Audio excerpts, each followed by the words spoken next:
I'm sure most of you by now have seen these images floating around and you've probably watched the video. Now, just as a caveat before I get going in this video, I'm going to say that I'm not going to draw any hard conclusions, and I don't think that anybody watching this video or the original video should draw any hard conclusions either. However convincing you might think those conclusions will be without the full facts. Now, just in line with the statement released by West Yorkshire Police, they say and request that people watching it, that they would ask that anyone watching it would avoid reaching conclusions about this incident solely on the basis of this social media video. So that's my caveat out of the way. So what I'm not going to do is draw any conclusions. What I can do is comment on exactly what's in that video, because it's in the public domain anyway, and it is of public interest to talk about. And if you haven't seen this video, it's essentially of, I think, 7 officers who arrested a girl who's reportedly autistic. There's more details about, well, some more details about the incident itself, both before and during the arrest. But the bottom line is she was arrested from within her home, taken out. It looks quite horrendous. I don't think that's unfair to say. And some of the comments that really disturbed me are this very short bit as far. I'm not going to play the full thing for you. I'll probably link to it in the description below, but just one bit of it that really disturbed me. Listen to this bit. She's getting arrested. Why are you doing units coming? Don't worry. She hasn't done anything. She's autistic. I don't care. She's autistic. So if you didn't catch that, the officer here who's pictured at the top there says, she's getting arrested. Don't worry, she's getting arrested. The family member, which I think is her mum or a carer, says she's autistic. The officer replied, I don't care. There's all sorts of implications there, which we're probably going to come back to and talk about in another video. I'm going to look up the guidance from an autism charity to talk about how this situation should have been handled and compare it to how it was in fact handled. And it goes on like that. And this video goes on for quite some minutes. The girl apparently was banging her head against the wall. She was really distressed. And ultimately, the bottom line is these officers dragged her out. And you can see that she's, I think here, arm behind her back, pressed to the floor, bearing in mind that she's got autism. And aside from what she may be accused of doing. So there's a lot of discussion within the Twitter thread about, well, you know, this was necessary because of what she did beforehand and so on, which may or may not be right. But as I said, I'm not going to speculate and I'm not going to draw conclusions. What I can do is refer to the statement made by West Yorkshire Police themselves, because that gives you some insight as to what you may think about it, because this is their own statement. So this statement says as follows. West Yorkshire Police Assistant Chief Constable said, we're aware of a video circulating on social media, which, as is often the case, only provides a very limited snapshot of the circumstances of this incident. Just pausing for thought there. Yes, it provides one captured perspective of the incident within inside the house. Nothing beforehand, not too much afterwards. It does include a little bit when they spilled out just outside of the house, but not much after that. And certainly not the full context. That's fair enough. Officers had their body-worn video cameras activated during their wider involvement with this young girl, which provides additional context to their actions. There's 2 things there. First of all, yes, it probably does. It probably does provide much wider context and detail as to what happened before and after. What I said on social media, on Twitter, was that they should file for a subject access request. Now, of course, there are exemptions that can apply for law enforcement if it's deemed necessary, but those are usually limited to something that's going to impede or obstruct an investigation or ongoing legal proceedings. But in this case, I don't really see what the justification would be. But if there were such a justification, then that's fine. They would have to justify it. My suggestion would be that anyone in this situation should file a subject access request. I personally know of several people who have filed subject access requests, found that the police have been dishonest in what they've said. Not West Yorkshire Police, you understand, I'm speaking generally here.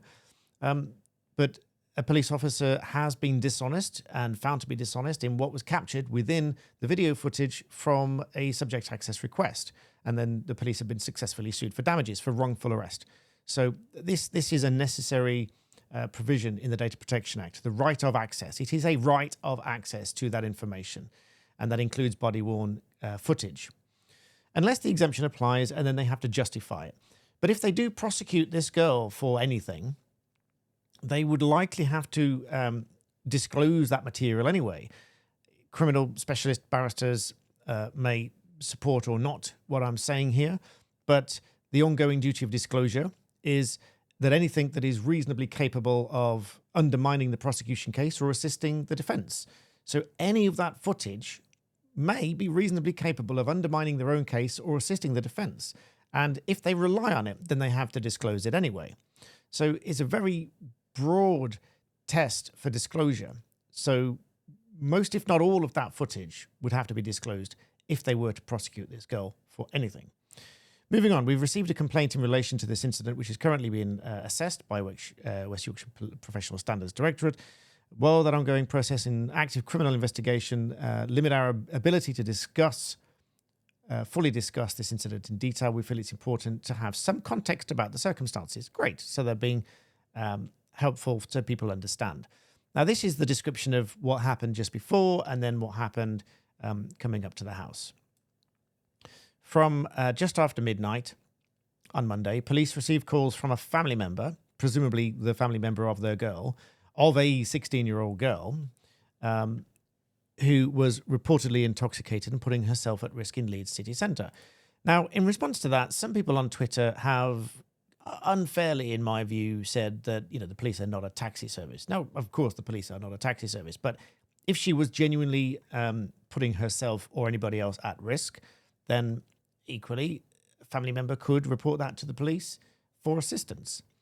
They might get prosecuted for that. That's entirely separate.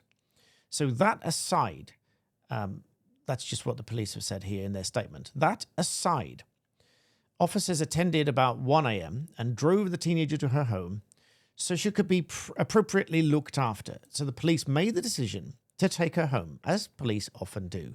Instead of prosecuting, instead of charging, they often just take somebody home. They may decide to charge later. There's no compulsion upon them to detain them and take them to police station there and then, although that should be something done as soon as practicable if they do plan to charge somebody. But they may have taken the decision there and then that it was better to take her home. In fact, that's what it says here. They took the decision to take her home so she could be appropriately looked after. And this is where it comes to contention. Upon returning her to the address, comments were made. And now this is the bit that it's really blown up and everybody is upset about. Comments were made which resulted in the girl being arrested on suspicion of a homophobic public order offence. Now, public order offences can be made even at your own home. Like, for example, if you're standing in your garden and shouting something, you're in your own property, but if you shout something and upset somebody else, cause them alarm and distress, that can be a public order offence, even though you're in your own private home. But this is what it says. She's resulted in the girl being arrested on suspicion of a homophobic public order offence. The nature of the comments was fully captured on body-worn video.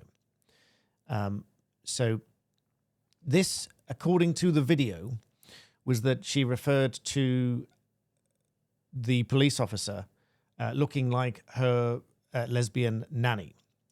Now, that's what it said in the video. I don't know for certain that that is what is being referred to here, but it sounds like it. When the girl was eventually fit to be interviewed, the interview took place with an appropriate adult. So two things there. With an appropriate adult, obviously there needed to be an appropriate adult, both because of her age and because of her condition. And the second bit, when she was eventually fit to be interviewed, which acknowledges that she was in quite some state at the outset.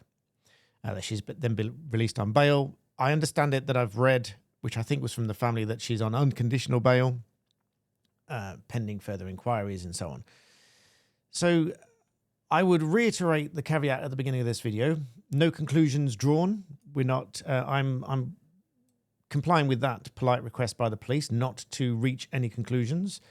But it does seem to me that this could have been avoided. But obviously we don't know the full extent, so there are no conclusions drawn here. So whilst I will invite you to let me know what you think in the comments below in response to this statement and the video itself, if you've seen it, I would just suggest avoid drawing any conclusions, but comment on, which you're entitled to do, to comment on what the police statement has said here. So that's just my first thoughts based on this video. And I will come back after thinking about it a bit more. And if there's any more updates or any more information to go on, we'll come back and talk about that as well. In the meantime, please do like the video and subscribe. And as always, thank you for watching.